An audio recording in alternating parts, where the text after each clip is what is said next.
Hello everybody and welcome to another Beyond All Reason video. Today we have a 1v1 on the map Red Comet Remake. It's a very classic map, not played too much these days, so it's nice to see the 1v1 crowd picking it up again.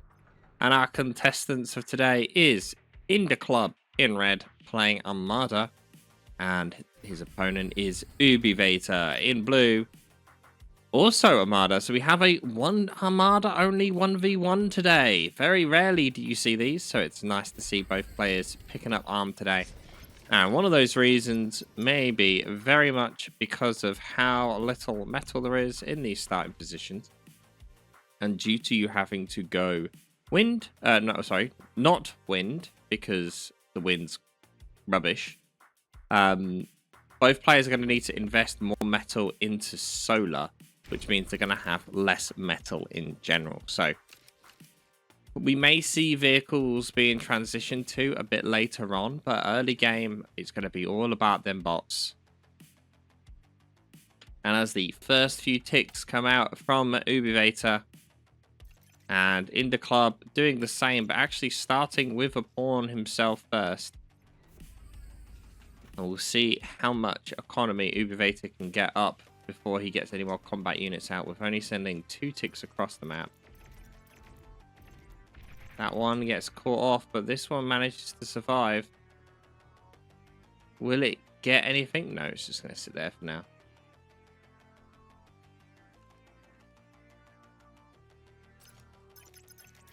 You can see him now trying to scout a little bit with it. He does see the commander. He sees the start position. InDaClub position his commander there in a very strong position here to defend from anything harassing the north. But also this LLT now, because of no wins, is going to be very easy now to defend any of that. The only problem will be is if a unit gets like right up next to any of these things that it's not going to be able to shoot. Otherwise, it is pretty much got that entire base covered now. Now the pawn does manage to make a bit of a dent, gets a single metal extractor and a couple of ticks for its worries. But with a construction vehicle there ready to go, don't know if it was entirely impactful. Now we can see a difference in methodology here.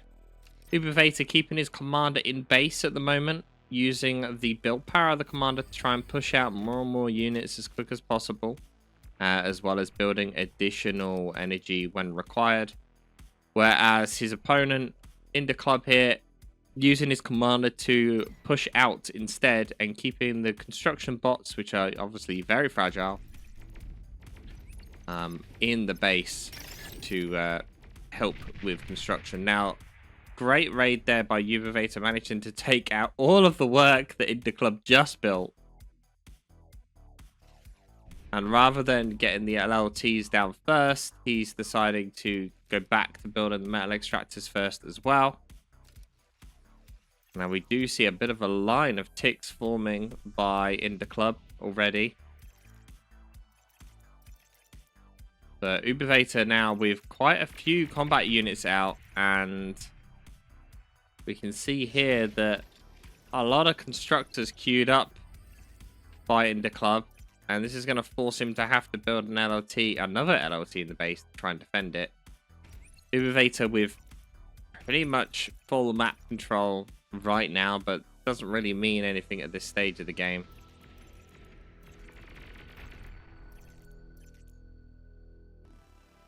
The ticks managed to defend the homeland for now, but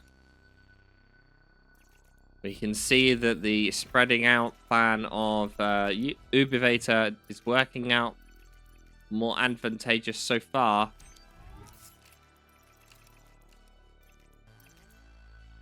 And a lot of posturing between the two players. No real initiation. The ticks ran home to the commander. And InDaClub's commander about to walk into that group. There is not enough there for him to really worry about, but with enough ticks, you know, you never know. Kind of feel like InDaClub may be investing a bit too much on construction bots that he's not expanding with.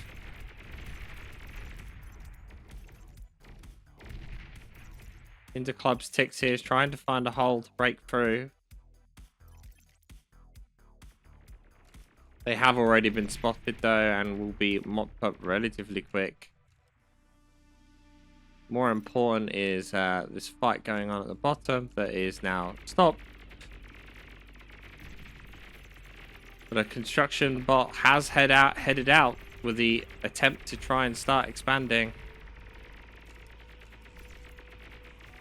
And a lot of metal just left on the field there for this early stage, at least. A couple of 100 metal. And Ubivator able to get another metal extractor. No defenses left on it at all, so pretty easy for it to get mopped up. And now that is quite a bit of metal. Now, if resbots come into the mix here, it will prove a little bit difficult for Ubivator, as this is quite a lot of pawn wrecked here that can be resurrected.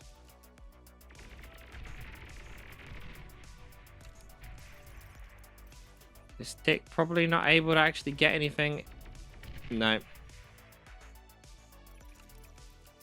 And Ubivator here switching out of pawns and ticks and deciding to now push into maces. Or at least get some maces. They'll be useful for pushing against any LLTs. Just a bit tankier. Some windmills queued up here apparently by Ubivator for some reason.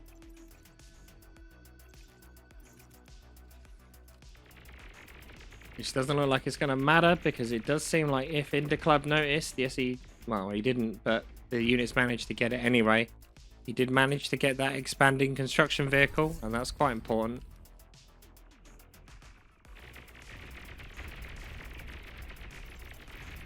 InDaClub doing a pretty decent job here at kind of defending this bottom side here. Continuously applying pressure as well, which is a key thing. Able to get another construction vehicle. He has pretty much completely lost his entire army doing it though. Oh, is he going to get another one? No, instead deciding to go for metal extractors instead that are open and exposed. Or the other pawn manages to get in and actually gets one of the two construction vehicles.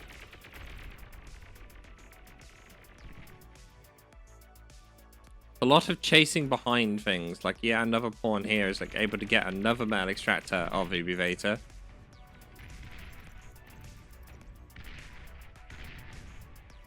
Run, pawn, run! Ah. And now the advantage InDaClub has here of being able to push with your commander, meaning if you come across like single LOTs, you're pretty safe to jump in there and just take it out. And surprisingly, the metal has been used to transition into vehicle by InDaClub. Rather than resurrecting the units to give him more fighting force, he's actually switched over to vehicles. Can't say I was expecting that, to be honest with you.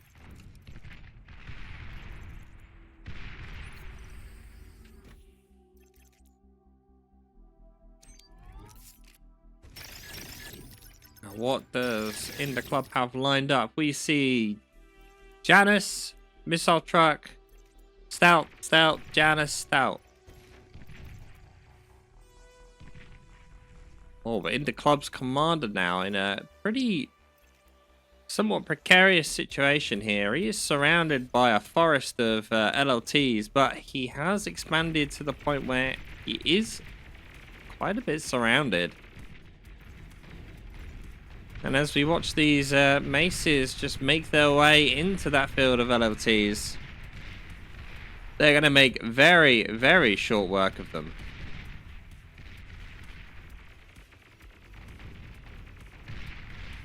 And I don't know how InDaClub's comm is going to survive this.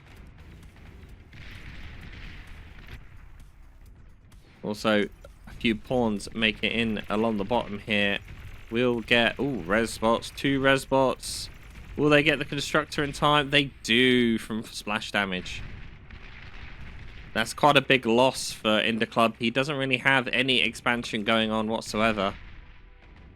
Now, Ubivator's commander has pushed forward now to the right at the front line. We quickly look at the base. We can see he's built quite a lot of energy. All the money is on Ubivator right now. Look at all the blue in the top right-hand corner. Now, InDaClub has done a tremendous amount of damage, though, to Ubivator in general, but... And the transition over to tanks, although more metal-intensive, they are a lot more resilient than maces in general. So if he can keep them alive, it might be quite advantageous here. You can see how those rocket bots just getting absolutely annihilated by a single Janus rocket.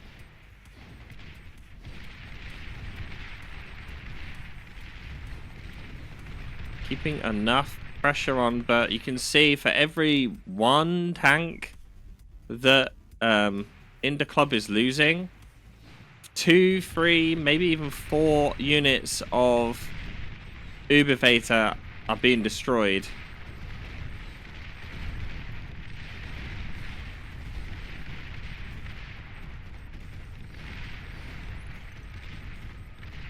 And that's a big army loss there, losing a single or 2 stouts for quite a few maces. Oh, but Ubivator's calm in a potentially precarious situation here. Loses a bit of health at 80%, but his forces are there to finally back him up. How many Januses have we got so far? Oh, there's currently 5 Januses.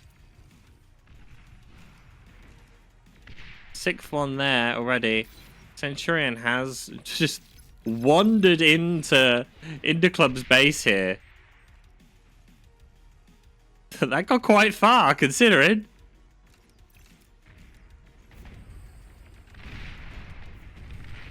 Now, as we were mentioning before, it doesn't take many rockets from a Janus to kill a commander. And not only that, but Ubivator's comm is at 80%. This is enough Januses here to insta-pop. All the Januses are on hold fire. He's going in for the commander. The Januses fire. 6%, 2%. And InDaClub with a Janus push, managing to take out the legend that is Ubivator. Well played there InDaClub. Just making a decision to go for the win in the time of need and actually managing to pull it off. Thank you all for watching, guys. I hope you enjoyed this one. And don't forget to hit subscribe, and I'll see you guys next time.